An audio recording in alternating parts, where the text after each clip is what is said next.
여러분은 혹시 누군가의 말 못할 비밀을 알게 된다면 어떻게 하실 것 같나요? 또 그 비밀로 한 가정의 평화가 깨진다면 어떤 선택을 하실 건가요? 제게도 그런 복잡한 선택의 기로가 찾아왔던 적이 있었습니다. 제가 적어보내는 사연이 바로 그런 누군가의 비밀에 관한 이야기입니다. 저는 지방 소도시에서 살고 있는 30대 평범한 여성입니다. 남편과 저는 이전 직장의 직장 동료의 소개로 만나게 되었습니다. 제가 다니던 그 직장은 남성 비율이 훨씬 많았고 여성 직원들은 다들 나이가 많아 저와 나이 맞는 동료가 별로 없었어요. 그 중에 저보다 한 살 많은 언니가 있었는데 유일하게 또래였던 그 직원과 가깝게 지냈어요. 저는 2시간 거리의 다른 도시 출신이었는데 직장 문제 때문에 이 동네로 건너와 주변에 자주 만날 친구가 없었거든요. 그 동료도 저의 그런 사정을 잘 알고 저를 챙겨주며 꼭 여고 시절 친구처럼 잘 지냈죠. 동네도 좁고 회사에 다른 또래가 없어서 더 금방 친해졌던 것 같아요. 그 직장 동료는 당시에 결혼을 준비 중이던 남자친구가 있었는데 오래 만났는지 서로 모르는 게 없더라고요. 저는 연고도 없고 주변에 남자도 없어서 그런 둘 사이가 항상 부러웠습니다. 그런 제가 마음에 걸렸는지 한 번은 그 직장 동료가 주말에 저를 불러냈어요. 미주야, 지금 뭐해? 바빠? 아니, 그냥 집에 있지 뭐. TV 보고 있었어. 왜? 안 바쁘면 지금 나와봐. 같이 저녁 먹자. 지금?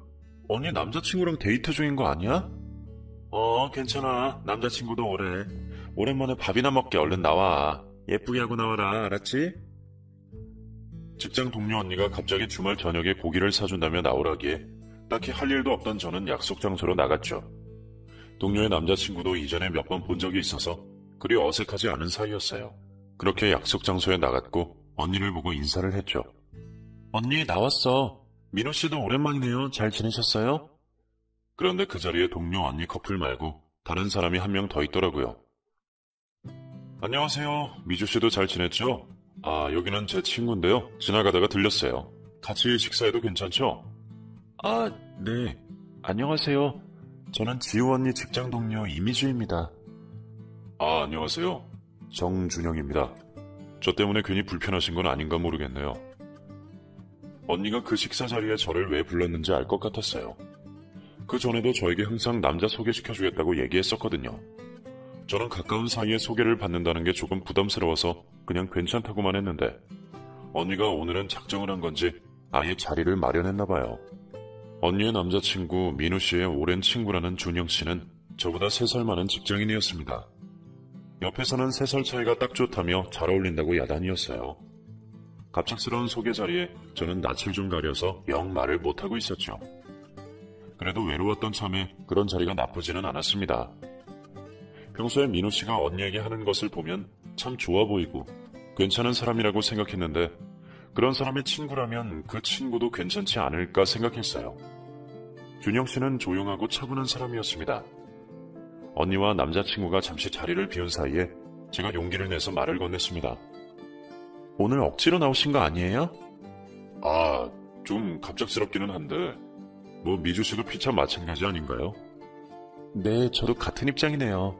그냥 밥 먹자고 나오라더니 이럴 줄 알았으면 좀 꾸미고 나오는 건데. 아니에요. 저야말로 죄송해요. 이런 자인 줄도 모르고 동네에 나오듯이 슬리퍼나 끌고 나와서. 우리가 엄청 외로워 보였나 봐요. 이렇게 이어주려고 난리인 걸 보면요. 이왕 이렇게 만난 거 오늘 재밌게 놀다가 들어가요. 저도 어차피 할 일 없이 TV 보고 있었거든요.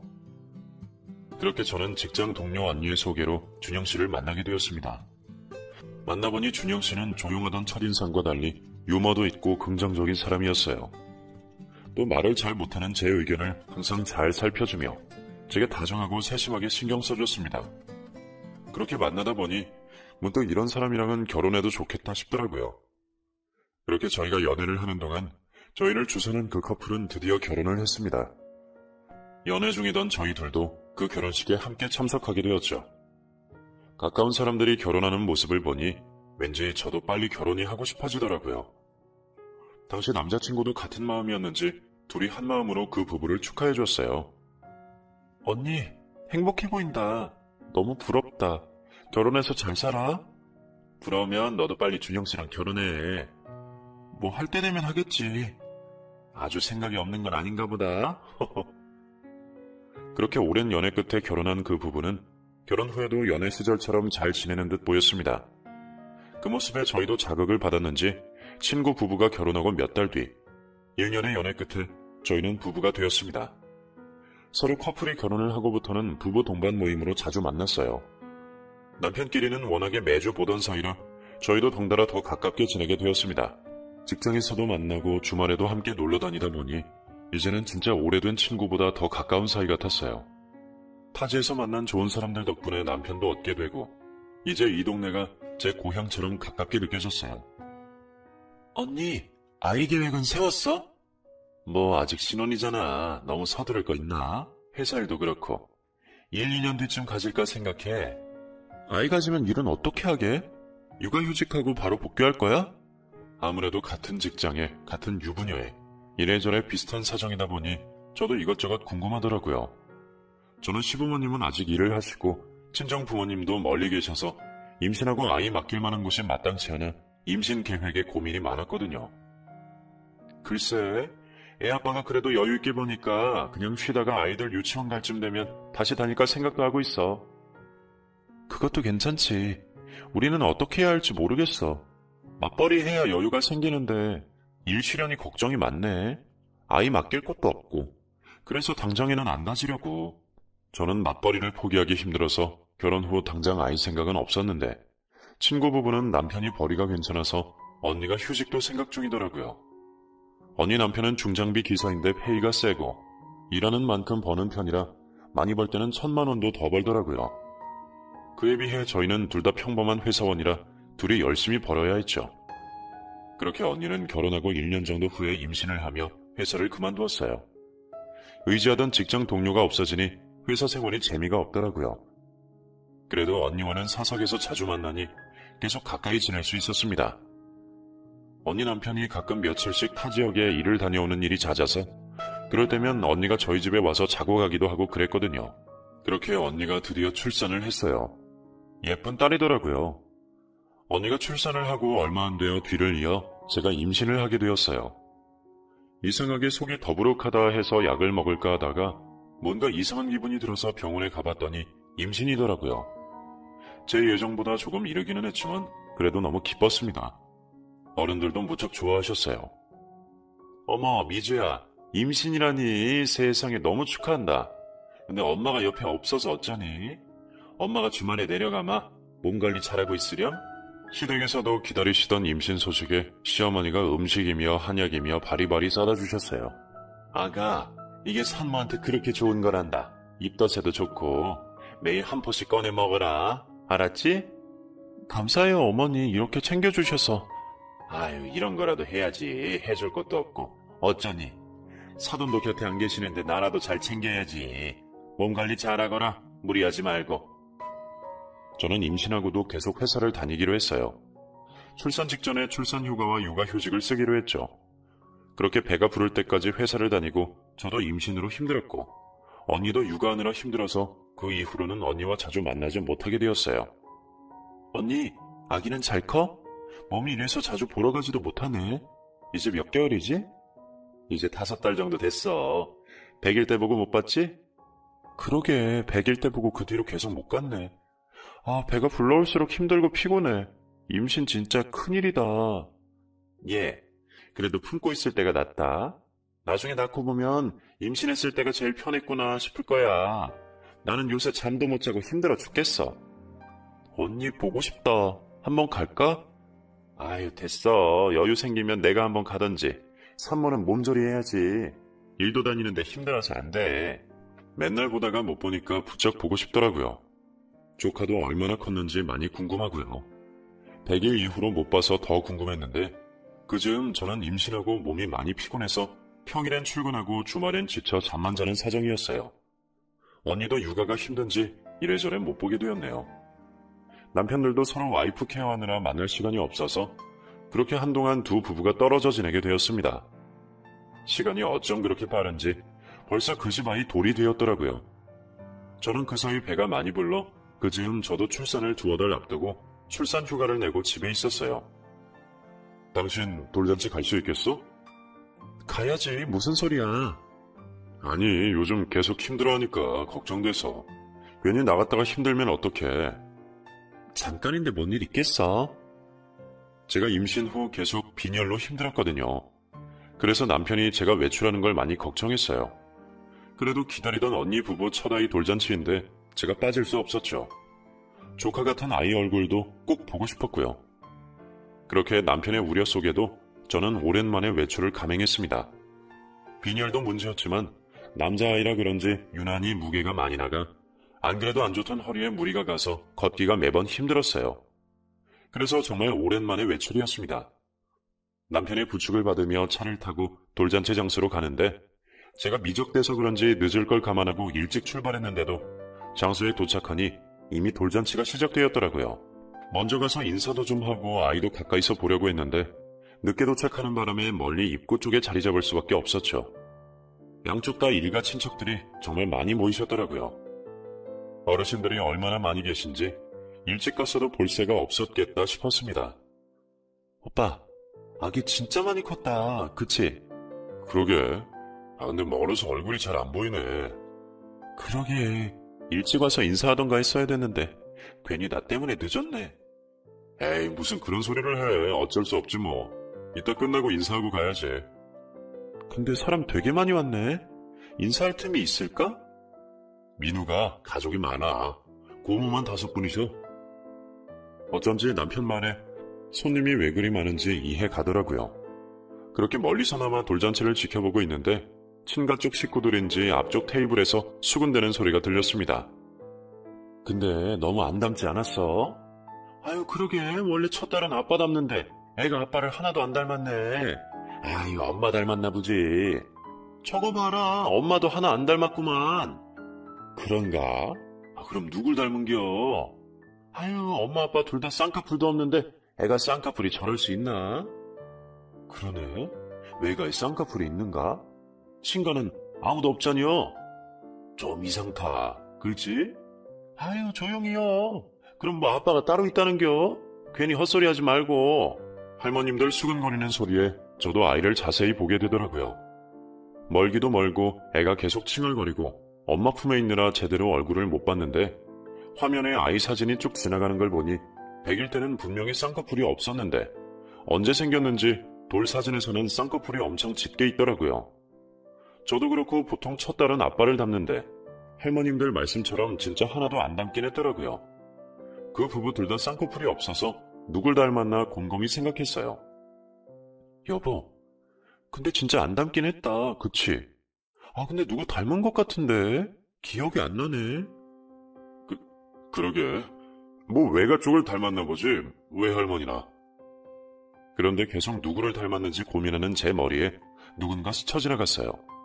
제 생각이었지만 너무 당황스러운 생각에 화들짝 놀라 남편을 쳐다보게 되었습니다. 그런데 남편도 뭔가 이상한 표정이었어요. 아무래도 둘 다 뭔가 짐작되는 게 있는지 불편한 상황인 것 같았습니다. 다른 손님들이 많은 자리다 보니 혹시 누가 들을까 싶어 말 꺼내기도 어렵고 남편 안색이 점점 구겨지는 걸 보니 저도 덩달아 불안해졌어요.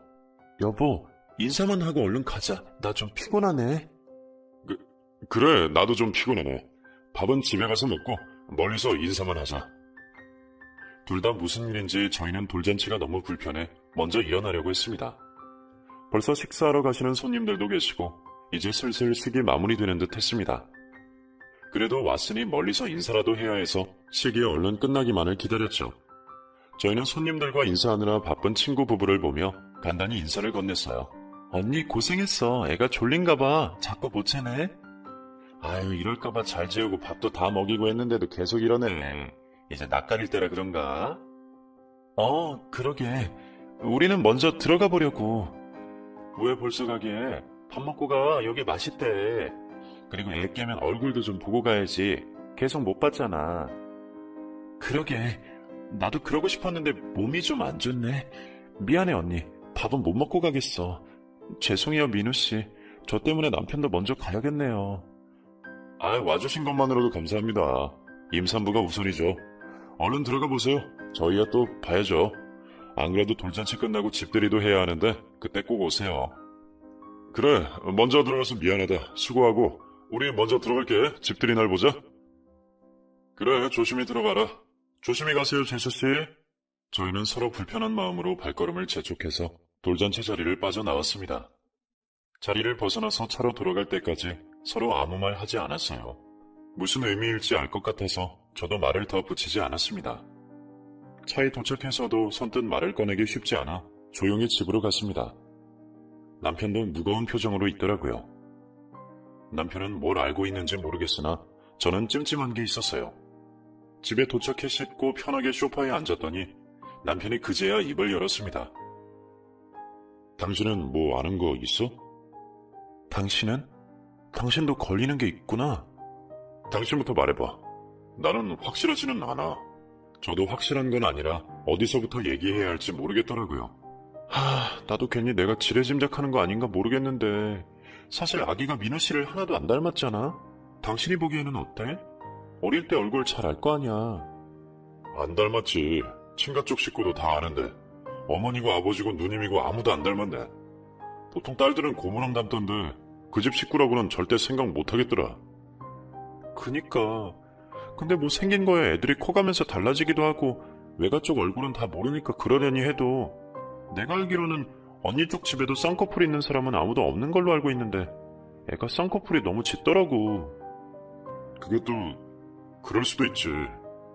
맞아, 그것도 그럴 수는 있지. 근데 내가 이거 입 밖으로 꺼내도 되는지 모르겠네 정말. 일단 말해봐. 나도 걸리는 게 있어서 그래. 그게 사실 계속 아이 사진을 보다 보니까 자꾸 어디서 본 얼굴 같은 거야. 누구지 하는데 누가 생각이 나더라고. 그렇게 결국 제가 말을 꺼냈고 제가 떠올린 주인공의 사진을 남편에게 보여줬습니다. 남편이 그 사진을 보고 화들짝 놀라더라고요. 아니, 똑같이 생겼네. 아빠라고 해도 믿겠네. 당신이 보기에도 좀 그렇지? 내가 그래도 눈썰미가 좀 있잖아. 아무래도 너무 닮아서. 얘기를 꺼내고도 마음이 불편했습니다. 남편이 보기에도 그 사람과 아이가 닮았는지 둘 다 착잡해졌어요. 근데 이 사람 누군데? 오빠는 기억 안 나지? 우리 회사 사람이잖아. 지금은 퇴사했지만 아마 퇴사도 지우 언니랑 비슷한 시기에 했을 거야. 닮은 것도 닮은 거였지만 제가 그 남자 직장 동료를 떠올린 이유는 따로 있었습니다. 그렇지만 아무리 제 남편이라도 그런 무서운 가정을 함부로 말하기가 어렵더라고요. 망설임 끝에 저는 제가 아는 얘기를 남편에게 털어놓았습니다. 그게 사실 그 직장 동료는 태호 씨라고 지우 언니보다 2년 먼저 입사한 선배인데 내가 입사하기 전부터 둘이 가까웠나 보더라고. 둘이 진짜 사귀는 사이 아니냐 놀릴 정도로 친하게 지냈나 봐. 물론 태호 씨는 먼저 결혼을 했고 지우 언니도 민우 씨랑 오래 만났잖아. 다들 사정 아니까 그냥 친한가 보다 그 정도로 생각했지. 왜 오피스 와이프, 오피스 허즈밴드 그런 거 있잖아. 나도 뭐 가깝게 지내는 남자 동료 있다고 민우한테 들은 것 같긴 한데 별 생각이 없어서. 그래. 내가 입사하기 전에는 언니 또래 동료도 없었고 그리고 우리 회사가 남자 사원이 훨씬 많고 또 오빠도 알잖아. 언니가 사람들이랑 두루두루 잘 지내니까. 그래서 다른 직원들도 그냥 남녀 사이에도 허물없이 가깝게 지내는구나 했을 거야. 나도 그랬고. 그리고 내가 입사한 후로는 나랑 같이 다니니까 서로 그 전처럼은 아니긴 했는데 그래도 내가 봐도 부쩍 가깝게 지내기는 하더라고. 뭐 다른 낌새는 없었고? 글쎄, 내가 볼 때는 그냥 직장 내에서 커피타임이나 출퇴근 시간에 웃으며 대화하는 정도? 근데 둘 다 따로 애인 와이프 있으니까 그런 쪽으로는 전혀 생각 못했지. 아니, 그렇게 생각 안 했지. 근데 오늘 아기 얼굴 보니까 너무 닮았잖아. 당신이라도 그쪽으로 생각되지 않겠어? 내가 말하고도 무슨 말하는지 모르겠다 정말. 제 말을 차분히 듣던 남편은 뭔가 고민되는지 한참을 생각하다가 어렵게 입을 열었습니다. 나도 말 꺼내기 참 어렵네. 사실 나도 걸리는 게 있어서 그랬어. 사실 내가 1년 전에 지우 씨를 밖에서 본 적이 있어. 밖에서 봤다는 게 무슨 말이야? 그때 내가 저기 옆 지역 출근 다녀오는 길에 늦은 저녁에 집으로 돌아가는데 매강 모텔에서 지우 씨를 본 것 같아. 뭐? 그걸 왜 이제 얘기해? 나한테 처음 얘기하잖아. 나도 어두운 밤에 봐서 확실한 게 아니었어. 그래, 차 몰고 가다가 보면 잘못 봤을 수도 있잖아. 그게 아니고 잠깐 길가 공터에 차 대놓고 있다가 본 거야. 거기 외곽 모텔 알잖아. 주변에 허허벌판인 거. 내비 찍겠다고 잠시 세웠다가 봤어. 그래도 어두웠다며. 아닐 수도 있지 않아? 그래, 그래서 나도 얘기 안 했던 거야. 아무리 멈춰서 봤더라도 저녁이어서 어두웠고 가로등 빛이 봤으니까 내가 잘못 봤을 수도 있겠다 싶어서 말 못했어. 그리고 설령 봤다 하더라도 함부로 말 못하지. 아니, 확실히 봤으면 얘기를 해야지. 그럼 민호 씨한테 말 안 할 거야? 글쎄, 여자들은 모르겠지만 남자들은 그렇게 생각하는 사람 많아. 남의 가정에 분란 만들기 싫기도 하고 괜히 내가 말해서 사이 틀어지는 것도 싫고 각자 집안일은 알아서 하는 거지. 그런 생각이지. 아니, 아무리 그래도 외도를 하는 걸 봤으면 알려줘야지. 속는 사람은 뭐가 돼? 나도 모르겠다. 얘기 꺼내기가 쉽지 않아. 괜히 내가 독박 쓸지도 몰라. 그리고 어쨌든 그날은 확실하지 않았어. 근데 네가 보여준 그 사진 보니까 맞는 것 같네. 뭐? 그날 이 남자 봤어? 그것도 확실한 건 아니야. 둘 다 어두워서. 근데 비슷하게 생겼어. 쌍꺼풀 짙고 눈썹 짙고 딱 이렇게 생겼던 것 같네. 서로의 얘기를 털어놓고 나니 더 복잡해졌어요.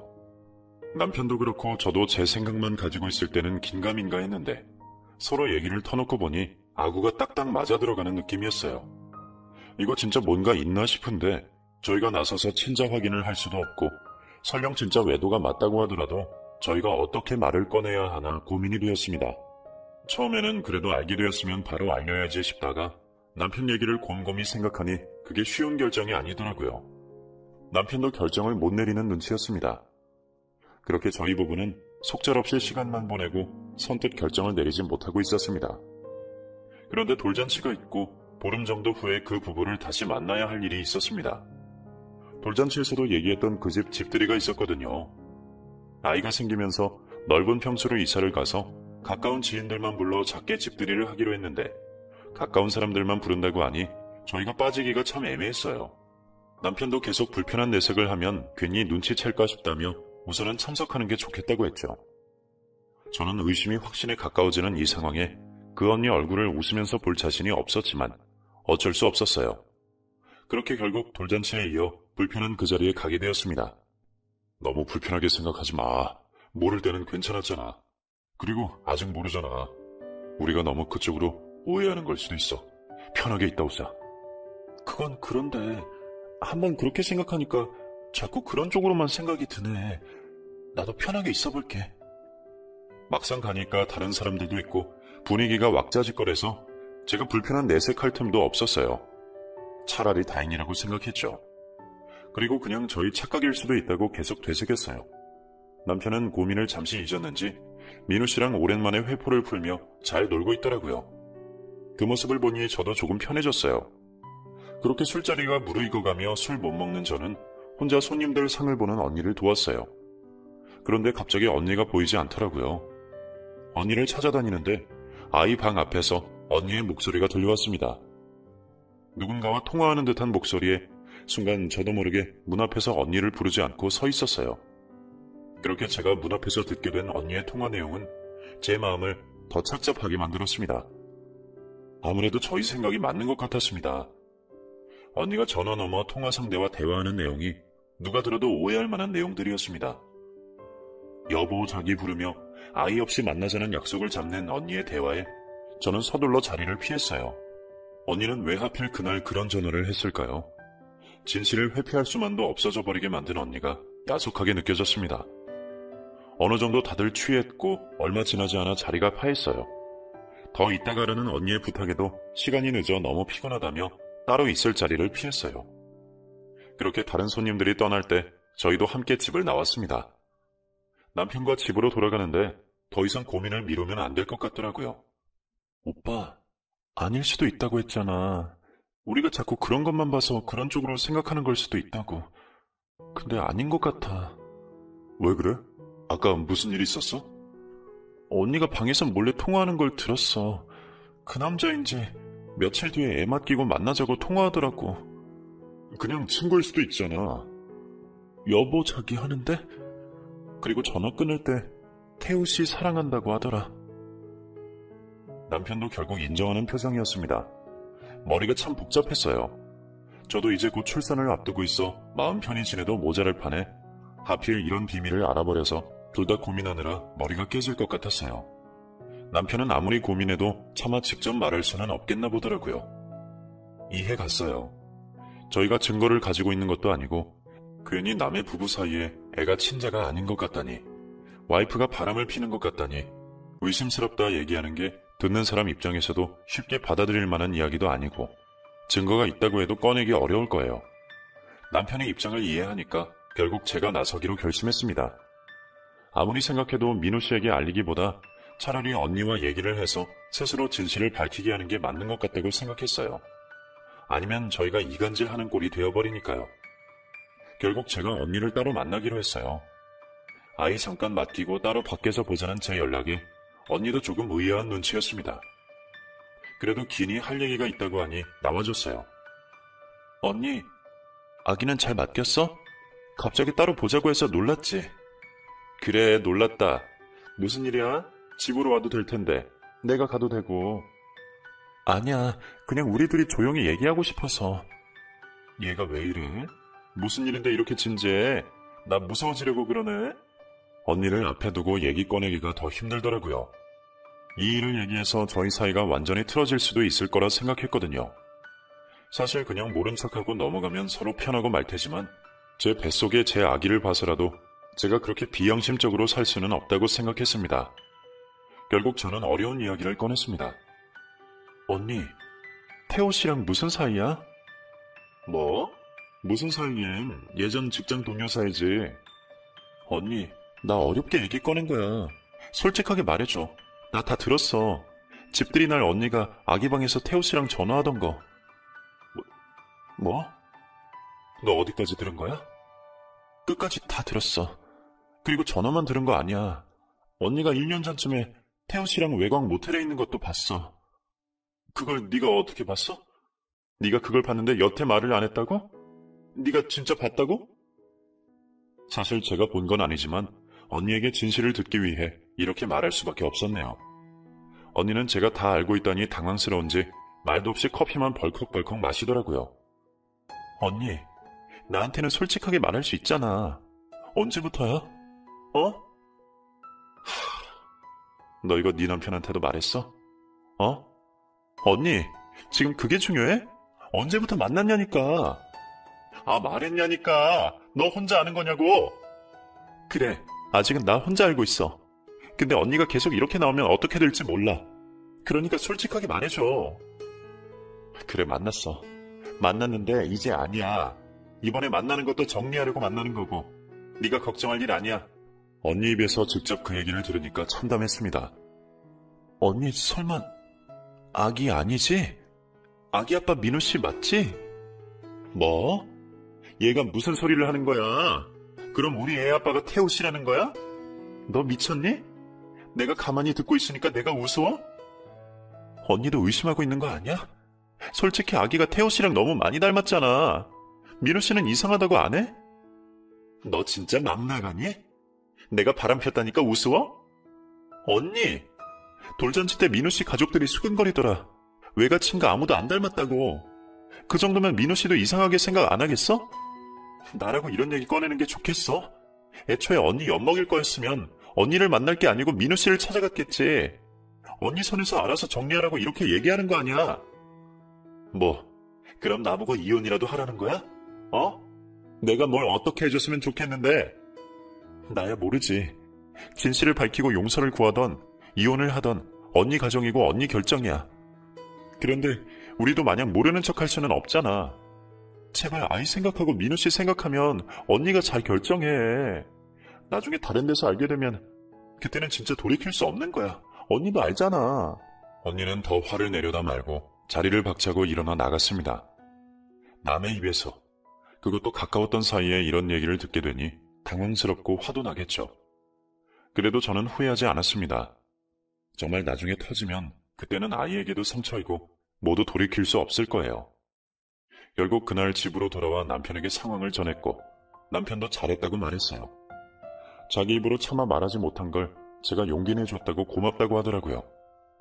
저야 그렇다 쳐도 남편은 세상에 가장 친한 친구 일인데 두고 보기만 하기에 힘이 들었을 거예요. 그렇게 저희는 이제 언니가 올바른 선택을 하기만을 기다리고 있었습니다. 그런데 며칠 뒤 주말 늦은 밤, 막 잠에 든 저희를 깨우는 초인종 소리에 잠에서 일어날 수밖에 없었죠. 지금 몇 시야? 세상에 12시가 다 되었는데 이 시간에 누구지? 내가 나가볼게. 누워있어. 저를 침대에 두고 남편이 나갔어요. 저는 이 시간에 올 사람이 누군가 싶어 따라 나갔습니다. 그런데 남편을 따라 나간 현관에는 지우 언니가 서 있었어요. 술을 마셨는지 잔뜩 취한 모습으로 소리를 질러대는 언니의 모습에 너무 당황스러웠습니다. 언니, 이 시간에 무슨 일이야? 술은 왜 그렇게 많이 마셨어? 재수씨, 이 시간에 무슨... 당황하는 저희 남편을 밀치고 언니가 제게 다가왔습니다. 야, 네가 그렇게 잘났니? 어? 재수씨, 지금 뭐하는 짓입니까? 이 시간에 남의 집에 와서 왜 그러세요? 야, 네가 그렇게 잘났어? 너만 그렇게 깨끗해? 어? 왜 남의 일에 끼어들어서 참견이야? 내가 바람을 피던 이혼을 하던 네가 뭔 상관인데 남의 일에 끼어드냐고, 어? 재수씨, 그만하세요. 그게 이 사람 잘못입니까? 그래, 너도 똑같아. 너도 뱃속에 애가 네 애일지 어떻게 알아? 안 그래? 뒤에서 쟤도 뭔 짓 하고 다녔을지 어떻게 아냐고. 이 사람이 보자 하니까 정말. 민우더러 데리러 오라 할 테니까 가만히 계세요. 그 소리에 언니가 갑자기 남편에게 달려들었어요. 저는 그 둘을 말리려고 언니에게 다가서는데 언니가 그만 저를 힘껏 밀쳐내버렸습니다. 그대로 바닥으로 쓰러진 저는 바닥에 잘못 부딪혔는지 갑자기 배가 아파오는 통에 신음을 흘렸습니다. 여보, 배가 아파, 배가. 여보, 괜찮아? 얼른 병원 가자. 그렇게 저는 그 새벽에 병원 응급실로 실려갔습니다. 너무 놀라 주위를 살필 겨를도 없었는데 남편이랑 제가 우왕좌왕하는 사이 언니는 나갔나 보더라고요. 급히 병원에 실려간 저는 외부 충격으로 인해 예정일보다 보름 일찍 출산을 하게 되었습니다. 예상치 못하게 급히 출산을 하게 되어 남편이나 저나 많이 놀랐죠. 다행히 큰 위험 없이 무사히 출산을 했고 남편을 닮은 건강한 아들을 낳았습니다. 아이에게 문제가 없어서 정말 다행이었어요. 남편은 잘못되었으면 어쩔 뻔했냐고 화가 머리끝까지 나서 언니를 가만 안 두겠다며 난리였어요. 저는 일단 따지더라도 나중에 하자고 애써 남편을 진정시켰습니다. 그렇게 출산 후 저는 조리원으로 들어가 몸조리를 했어요. 그러는 동안에도 지우 언니는 연락 한 번 없더라고요. 화도 나고 섭섭하기도 하고 마음이 복잡했습니다. 제가 조리원에 들어가고서 결국 남편은 그 친구를 만나러 갔습니다. 가기 전까지도 언니를 고소하니 많이 했었는데 제가 일단 친구부터 만나보라고 했어요. 그런데 언니가 한 발 빨랐더라고요. 술에 취해 저희 집에서 난동을 부리고 저희가 바로 민우 씨에게 얘기할 줄 알았던 건지 이혼 서류를 던져놓고 친정으로 가버렸답니다. 아무것도 모르는 민우 씨는 자기가 일 때문에 집을 자주 비워서 그러는 건지 자책하고 있었답니다. 그 모습을 보고 남편이 결국 모든 사실을 얘기해 주었대요. 사실 저희도 직전까지 사실을 말하는 게 맞는지 고민이 많았는데 잘못하면 남의 애 양육비까지 주게 될 마당인데 계속 입을 다물고 있을 수는 없었습니다. 결국 얘기를 듣고 큰 충격을 받은 민우 씨는 그 길로 변호사를 선임하고 아이 친자 확인에 들어갔답니다. 물론 결과는 모두 예상하시는 대로 친자 불일치이고요.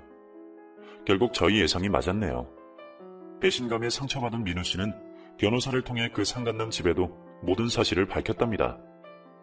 그 집에도 꽤 큰 애가 있었는데 아마 이혼하지 않을까 싶네요. 동네가 좁아서 소문이 빠른지 제가 출산 휴가를 끝내고 회사로 돌아가자 지우 언니와 태우 씨의 불륜 사실이 온 회사에 다 퍼져 있더라고요. 그 전에 붙어 다닐 적부터 이렇게 될 줄 알았다느니 사실 그 둘이 오래전부터 쎄했다느니 다들 남일이라고 쉽게 떠들더라고요. 정작 정말 힘든 사람은 따로 있는데 말입니다. 저희를 통해 사실을 알게 된 민우 씨는 왜인지 한동안 저희를 피했습니다.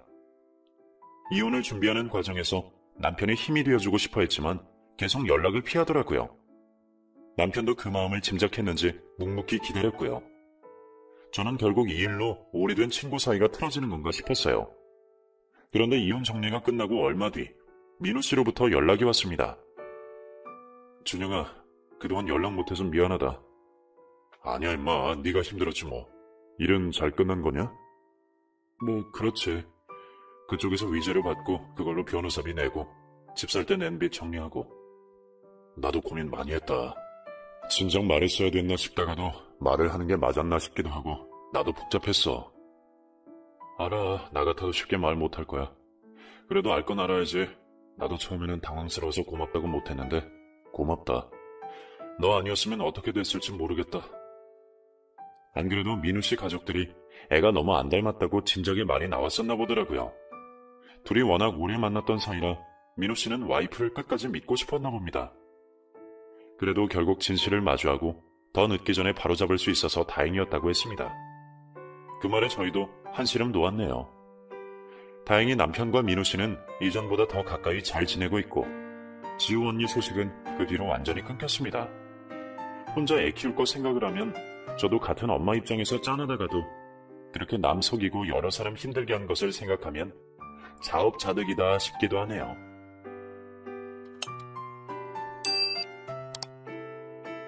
아무리 사위라고는 하지만 장모님이 이러실 줄이야.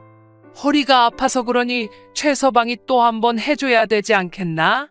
저번처럼 시원하게 해줄 수 있지. 저는 아내와 결혼한 지 이제 어느덧 12년 차인 남편이랍니다. 지방에서 살다가 제가 회사 이직으로 인하여 서울로 이사를 왔고 아내와 함께 그렇게 서울에서 산 지도 1년이 다 되어가네요. 지방에서 살 땐 혼자 되신 장모님과 거리가 멀지 않아서 자주 찾아뵙는 날이 많았거나 혹은 장모님이 우리 집으로 찾아오셨던 날이 많았는데 이렇게 서울로 이사를 오고 나서부터 혼자 되신 장모님을 찾아뵙는 것도 장모님이 찾아오시는 것도 많이 힘들어진 요즘이랍니다. 장모님에겐 자식이라곤 딸이 하나 있는데 그게 바로 제 아내이지요. 그리고 장인어른은 4년 전 지병으로 돌아가셔서 장모님은 그동안 쭉 혼자 지내셨답니다. 대릴사위는 아니더라도 혼자 되신 장모님이 안쓰러워서 제가 장모님을 모시고 싶었지만 갑자기 또 서울로 이직을 하여 그게 쉽지 않았고 장모님도 지금 지내시는 곳에서 벗어나 도시 속 서울에서 생활하는 게 쉽지만은 않을 것 같아서 이렇게 아내와 함께 둘이서만 서울로 오게 되었답니다. 우리 부부에게는 아직 자식이 없답니다. 오랜 결혼 생활에도 불구하고 자식을 갖지 못했고 급기야 아내는 기관에 의뢰까지 생각해봤지만 저는 그렇게 하기보다는 우리 아이를 갖고 싶었기에 좀 더 기다려보자 한 것도 벌써 5년이나 넘어가네요. 그래서 그런가 장모님도 늘 우리 부부에게 헌신적이시랍니다.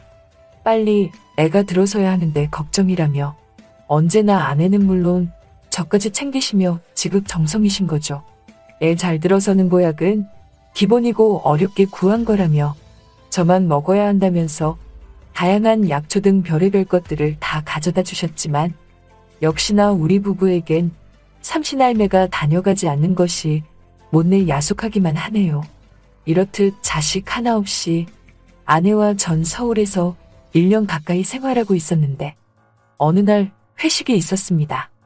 회식 자리는 늘 빠지고 싶었지만 아시다시피 이직한 지 1년 정도밖에 안 된 회사라서 나 혼자만 빠지기도 그렇고 해서 늘 회식 자리가 있으면 참석을 했었지요. 여지없이 술을 따라주는 대로 다 마셨는데 소주, 맥주, 양주, 폭탄주는 기본이라 그런지 그렇게 술에 잔뜩 취해 집에 가는 날이 바로 회식 날이었던 거죠. 그리고 그 다음 날은 언제나처럼 숙취가 안 돼서 지각은 기본이었습니다.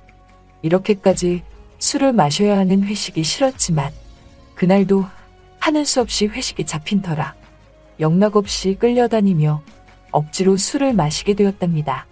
한 잔, 두 잔, 세 잔 마시고를 반복하니 술이 얼큰하게 취해버렸습니다. 대리를 불러서 가까스로 집에 도착하니 술 기운은 더 올랐고 집에 도착하자마자 쓰러질 지경이었죠. 집으로 들어가 문을 열고 뻗어버렸습니다. 아내는 술 취한 나에게 그 어떤 말도 하지 않고 그냥 옆에 누워있는 것만 같았죠. 매번 내가 취하면 옷이라도 갈아입고 자라고 하던가 발이라도 씻고 자라고 했던 아내였는데 그날만큼은 아내가 너무나 조용했습니다. 옆으로 누워서 펑퍼짐하게 잠을 자는 아내. 결혼 전엔 참 날씬했는데 이렇게 펑퍼짐하게 몸이 변해버리다니. 결혼한 지 12년이나 흐른 세월이라지만 그 세월 또한 야속하기만 하네요. 비록 펑퍼짐하게 변한 아내이지만 술도 먹었겠다. 기분이 좋아서 아내 옆에 찰싹 달라붙어 자려고 하는데 아내가 아무 말 없이 손으로 저를 밀어내더군요. 전 아랑곳하지 않고 다시 아내 곁으로 찰싹 다가갔는데 이번에도 역시 손으로 저를 밀쳐냈답니다. 술을 마신 알달달한 상태에서 아내에게 말을 했죠. 당신 왜 그래? 라고 하니까 들려오는 대답은 최서방, 날쌔. 순간 잘못 들었나 싶었답니다. 아니 최서방이라니. 아내가 웬 나한테 장모님처럼 최서방이라고 부르는 건가 술김에 생각했는데 그 목소리는 아내가 아닌 귀에 익은 목소리였고 무엇보다 나이도 좀 들어 보이는 목소리였답니다. 저는 설마 하는 마음으로 실눈을 잠시 떠보니 아니나 다를까 제 옆에 아내는커녕 장모님이 계시더군요. 그리고 장모님도 자다가 깬 듯한 표정으로 저한테 최서방이라고 부른 것이었습니다. 저는 너무 놀라서 장모님이 갑자기 어쩐 일이시냐고 하니까 여러분이 지금 듣고 계신 채널은 바람난 사연 채널입니다. 딸애한테 못 들었냐고 하면서 오늘 낮에 이것저것 밑반찬하고 보약 한 재 지어왔다고 하시더라고요. 순간 마음을 최대한 진정시키고 그러시냐고 말은 했지만 술에 취해서 그것도 쉽지 않아 정신 못 차리듯 해롱해롱거리니 장모님이 하시는 말씀이 최서방 그래도 방은 제대로 찾아와야지. 여긴 작은 방인데 자고 있다가 깜짝 놀랐다고 하시더라고요. 저는 너무 머쓱해서 그럼 집사람은 어디 간 거냐고 물으니 아니 보약도 지어오고 이것저것 밑반찬도 머리에 이고 와서 그런지 허리가 약간 아파서 좀 누워있겠다고 하니까 딸애가 파스 붙여준다고 여기저기 뒤지며 파스를 찾더니만 집에 파스가 없자 이 늦은 시간에 약국 좀 갔다 온다며 나간 거라고 하더라고요. 시간을 보니까 약국 문이 다 닫을 시간이라 너무 늦은 것 같다고 하니 장모님은 안 그래도 아까 좀 전에 전화 왔는데 동네 근처는 다 닫았다면서 좀 더 번화가 쪽으로 가면 약국이 늦게까지 하니까 거기서 파스를 사온다고 하길래 알았다고 하며 장모님은 작은 방에서 잠이 드신 거라고 하더라고요. 그리고는 저를 빤히 보시더니 최서방 아무리 회사 일이 힘들어도 맨정신으로 들어와야지. 그래서 애가 들어서겠냐고 하면서 우리 딸이랑도 매번 그런 식이냐고 묻더군요. 저는 아니라고 말하며 오늘은 회식이 있어서 제가 과음을 했다고 하니까 과음 자주 하면 안 좋다고 하시면서 과음을 줄이라고 하시더라고요. 저는 잘 알겠다고 했답니다. 그 말이 끝나자마자 장모님이 한쪽으로 허리를 움켜잡으시고는 아이고, 허리야. 라고 하시길래 허리가 많이 아프시냐고 하니까 좀 아프긴 한데 파스 붙이면 금방 나을 거라고 말씀하시니 뭐 제가 그 상황에 딱히 해드릴 게 없더군요. 그래서 다시 안방으로 가려고 하는데 장모님이 저를 부르시면서 최서방 그러지 말고 뜨거운 물에 수건 좀 적셔서 허리에 대달라고 하더라고요. 그럼 아픈 허리가 좀 나을 것 같다는 장모님 말에 저도 술에 취해서 피곤했지만 나이 든 어르신이 얼마나 아프시면 저럴까 싶어 알았다고 하고 물을 뜨겁게 데워서 수건에 적셔서 갖다 드리니 장모님이 고맙다고 하시면서 그 수건을 자신이 직접 얹으시려고 하더군요. 그런데 그게 혼자 하시려니까 잘 되지 않고 수건이 자꾸 옆으로 흘러내리길래 안 되겠다 싶어서 제가 해드리겠다고 하니 장모님이 그래 주겠나? 라고 하시면서 자세를 취하시는데 아무튼 저는 수건을 뜨거운 물에 적셔 허리 위에 살포시 얹어드렸습니다. 장모님은 이에 반응하듯 아이고, 시원하다. 아이고, 좋다. 그러시는데 정말 흐뭇하더군요. 그러다가 다시 수건을 뜨거운 물에 적셔서 물을 쫙 짠 다음 다시 또 올려드리니 역시나 시원하고 좋다시던 장모님. 그렇게 장모님에게 몇 번이고 찜질을 해드리고 있었는데 그때였습니다. 약국에 다녀온 아내가 문을 열고 들어왔습니다. 파스를 사갖고 들어왔죠. 저보고 아내가 언제 왔냐고 하더니만 이내 한 손으로 코를 막으면서 당신 또 술 마시고 온 거냐면서 대체 이 회사로 이직하고 나서부터 술 마시는 날이 부쩍 늘었다는 아내의 잔소리.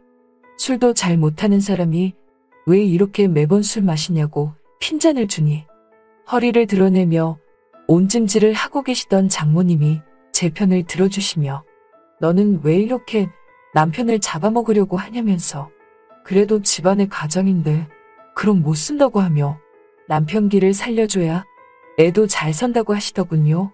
장모님의 그 말에 아내는 잠시 뭔가 좀 이상했는지 장모님에게 엄마는 그런데 왜 그러고 있어? 라고 하더군요.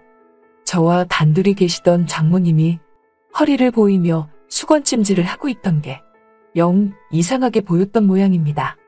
그런 장모님이 아내에게 허리가 안 좋아서 온찜질 좀 하려고 하는데 잘 안 되다 보니 최서방이 수건 좀 올려준 거라고 하더군요.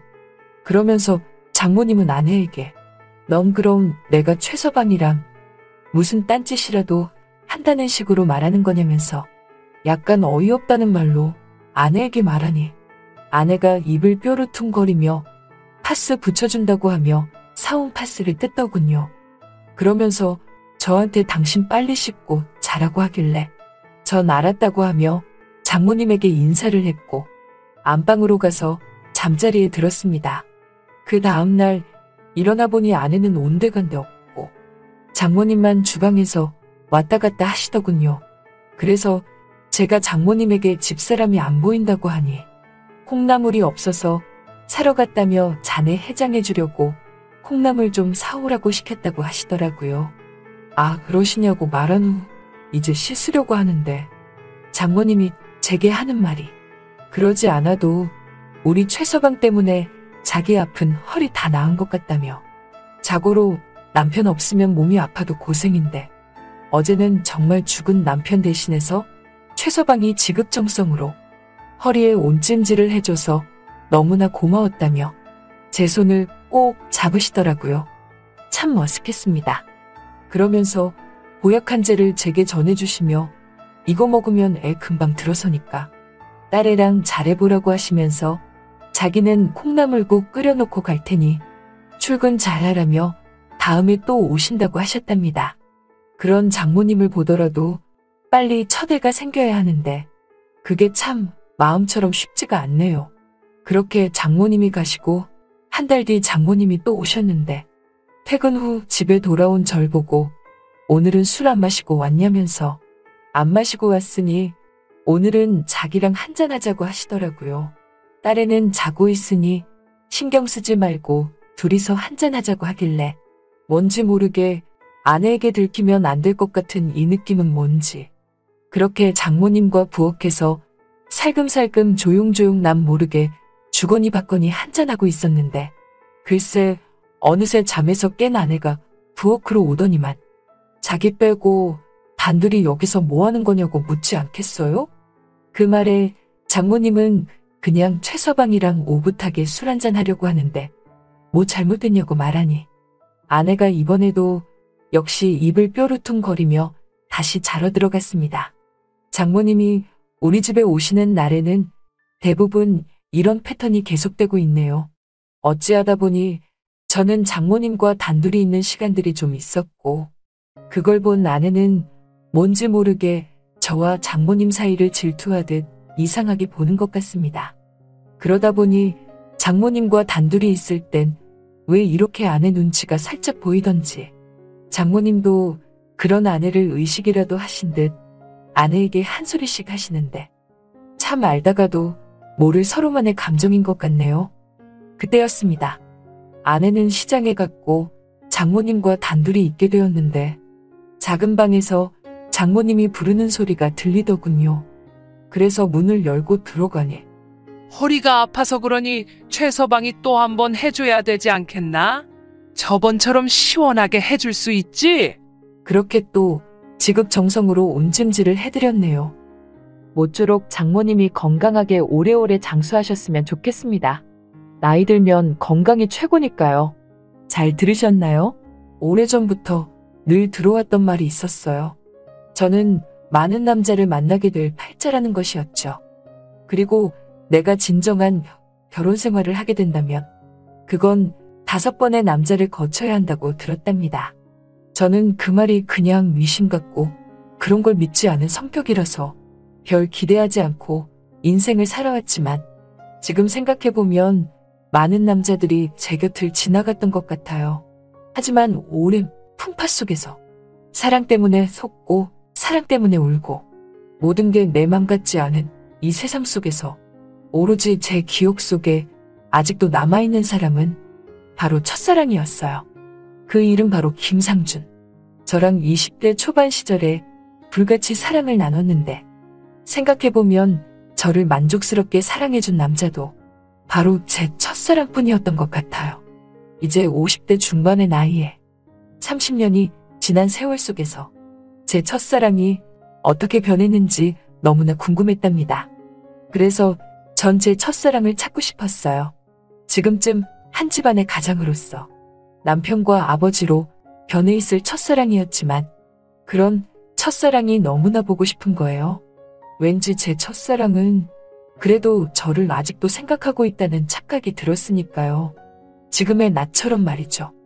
그렇게 30년 만에 첫사랑을 무작정 찾아보려고 했지만 막상 어디서부터 어떻게 찾아야 하는지 30년이란 세월은 강산이 3번 바뀔 정도로 정말 길었고 모든 게 바뀐 상황이었죠. 그가 살았던 집, 그의 집 전화번호, 그가 다녔던 회사 등 모든 게 바뀌어 있었습니다. 그러하기에 저는 혼자의 힘으로는 찾기 힘든 것 같아서 사람을 찾아주는 흥신소에 부탁을 했어요. 첫사랑을 찾고 싶다고 의뢰를 하니까 흥신소 직원이 걱정 말라며 연락을 드린다고 하더라고요. 그렇게 하여 흥신소 직원의 말만 믿고 기다리고 있던 어느 날 흥신소에서 연락이 오더라고요. 제가 찾던 첫사랑 김상준이라는 남자를 찾았다는 전화였어요. 사모님, 의리하신 김상준이라는 분을 찾았습니다. 어머, 정말이에요? 저는 너무나 기쁜 나머지 당장 연락을 받고 바로 흥신소로 갔고 30년 전 첫사랑이었던 김상준이라는 남자를 만나기 위해 마음이 들떠 있었죠. 그렇게 흥신소에 알려준 그대로 김상준이라는 제 첫사랑을 찾으러 가게 되었는데 제가 간 곳은 그가 사는 집이 아니라 그가 다니는 직장이라고 하는데 여긴 바로 인도 한복판에 있는 일평 남짓한 조그마한 구두 수선집이었죠. 그때까지만 해도 설마 했어요. 잘못 찾은 거라고 생각을 했죠. 하지만 좀 더 가까이 가서 얼굴을 봤는데 얼굴은 분명 첫사랑이 맞는데 나이가 먹어서 그런지 주름도 많고 흰머리도 많고 게다가 그가 하는 일이란 게 구두 닦기라니. 도로 옆 인도 한복판에서 구두 수선방을 운영하고 있더라고요. 그곳에서 30년 만에 다시 보게 된 제 첫사랑은 구두를 닦고 있었답니다. 그 모습을 보니 왜 이렇게 가슴이 아프고 처량하던지 저는 괜히 첫사랑을 찾았나 싶었어요. 저런 모습을 보고 싶어서 찾은 게 아닌데 저렇게 초라하게 변해 있을 줄은 꿈에도 몰랐거든요. 당시만 해도 대기업에 취직할 인재였는데 왜 이렇게 변했는지 정말 저도 알 수 없었답니다. 그래도 이왕 왔으니 마스크도 꼈겠다. 나를 알아보지 못할 것 같아. 더 가까이 가서 지켜보기로 했어요. 구두 수선방에 좀 더 다가가니 열심히 구두를 닦고 있던 첫사랑인 그 남자가 저를 힐끔 보더니 고개를 갸웃거리더라고요. 저는 순간 벌써 알아챈 건가 싶어 가슴이 콩닥콩닥 휘고 있었는데 그 남자가 갑자기 사모님 구두 닦으러 오셨냐고 말을 하는데 왜 이렇게 눈물이 다 나던지 저는 순간 그렇다고 하니까 구두 닦기로 변한 첫사랑이 잠깐만 여기 앉아서 기다리라며 지금 닦는 거 이제 다 닦아가니까 제 구두를 바로 닦아준다고 하지 뭐예요. 그래서 일단 그 좁은 구두 수선방 조그만 의자에 앉긴 앉았어요. 조그만 구두 수선방에 앉아 있으려니 참 만감이 교차하더라고요. 제가 한때 정말 좋아했던 첫사랑이 이렇게 작은 구두 수선방에서 일을 하며 초라하게 변해 있을 줄이야. 저는 눈물이 자꾸만 나올 것 같았어요. 하지만 흘릴 순 없었죠. 마음속으로 10번은 더 울었답니다. 그러자 첫사랑은 저보고 구두 주시라며 바로 닦아준다고 하더라고요. 그래서 얼떨결에 구두를 벗었는데 제 발을 보더니 갑자기 또 고개를 갸웃거리더라고요. 그래서 전 왜 그러시냐고 하니까 발을 보니까 자기가 알던 사람과 너무 닮았다고 하는데 순간 뜨끔했어요. 이 남자가 나를 알아본 건가 싶어서요. 그리하여 전 대체 누구랑 비슷하냐고 물어보니 자기 첫사랑 발이랑 비슷하다고 하는데 아니 이 남자 아직도 저를 기억하고 있지 뭐예요. 그것도 얼굴이 아닌 내 발까지 기억하고 있다니. 하긴 이 남자 좀 별나긴 했었어요. 유독 제 발을 예뻐했거든요. 그렇게 발을 예뻐했던 남자였는데 이제는 발과 관련된 일을 하고 있는 모습을 보니까 어찌 보면 너무나 어긋난 일도 아니란 생각이 들었답니다. 아무튼 아직도 제 발을 기억해주는 첫사랑에게 순간 전 첫사랑의 이름을 바로 부르고 말았답니다. 상준 씨 라고 하니까 구두를 닦던 제 첫사랑이 순간 멈칫하더라고요. 그러면서 저를 천천히 위로 올려다보는데 그 남자는 제가 누군지 알아채자마자 고개를 휙 돌리며 사람 잘못 봤다고 하지 뭐예요. 저는 그래서 상준 씨 나라고 말하며 정말 오랜만이라고 말하니까 자꾸만 사람 잘못 봤다고 말하며 돌아가라고 했답니다. 그러면서 닦던 구두도 안 닦고 제 구두를 돌려주며 빨리 나가라고 하는 거예요. 그렇게 하여 쫓기다시피 저는 구두 수선방에서 나오게 되었고 구두 수선방 앞에 조그만 커피숍이 있길래 그 커피숍에 앉아서 유리창 사이로 구두를 닦는 그를 계속 지켜봤어요. 어느덧 시간은 늦은 밤이 되어갔고 그 사람도 이제 마무리를 하고 가려고 하더라고요. 아니 근데 오래 앉아서 구두를 닦아서 그런가 불편하게 자리에서 일어나더니 갑자기 휠체어에 타지 않겠어요? 보니까 그동안 안 본 사이에 하반신 불구가 된 듯 싶었답니다. 저는 커피숍에서 나와 휠체어에 오른 제 첫사랑에게 이거 어떻게 된 거냐고 물으니까 저보고 아직도 안 가냐면서 자기가 이렇게 초라하게 변한 모습을 꼭 봐야겠냐고 하지 뭐예요. 저는 그 모습에 제 첫사랑인 그 남자를 꼭 안았어요. 휠체어를 타고 있으니 제가 몸을 숙여가며 그를 안았는데 예전에 함께 사랑을 나눴던 그 채취 그대로의 따뜻한 느낌이었답니다. 첫사랑은 왜 이러냐며 이러지 말라고 했지만 난 도저히 그를 그냥 지나칠 수 없었답니다. 우리는 저녁도 먹을 겸 주위에 있는 우동집으로 향했어요. 뜨끈한 우동을 먹으며 그와 대화를 이어나갔죠. 저와 헤어지고 나서 5년 뒤 결혼을 했는데 큰 교통사고를 당했었다고 했어요. 회사에서 일하다가 다친 것도 아니어서 산재보험도 안 되고 또한 당시에는 보험금이란 걸 많이 들여놓은 게 없으니 막상 이렇게 하반신 불구가 되고 나니 막막했다고 하더라고요. 그래서 전 교통사고면 뺑소니인 거냐며 범인은 잡았냐고 물으니 아직도 못 잡았다고 하지 뭐예요. 그렇게 한순간 불구신세가 되니까 아내도 떠나고 먹고는 살아야 돼서 이렇게 구두를 닦으며 혼자 살게 되었다고 했답니다. 저는 그래서 제 첫사랑에게 그럼 나를 찾아오지 그랬냐고 물어보니 그러지 않아도 내가 잘 살고 있나 한번 찾아가 봤는데 자기가 찾아갔던 날이 우리 집에 함이 들어오던 날이었다고 하지 뭐예요. 저도 당시 그쯤에 결혼을 한번 했었거든요. 그 모습을 보고 뒤돌아왔다고 했답니다. 생각해보면 당시에는 별거 아닌 걸로 이별을 했던 우리였어요. 사랑하기엔 그 사랑이 너무나도 철이 없었죠. 그래서 이별도 너무나 쉬웠던 것 같아요. 이런저런 대화를 나누며 우동을 다 먹고 우리는 우동집 밖으로 나왔고 휠체어를 타고 있는 제 첫사랑이 이제 그만 가보겠다고 해서 난 그 사람과 함께 오늘 같이 보내자고 말을 했어요.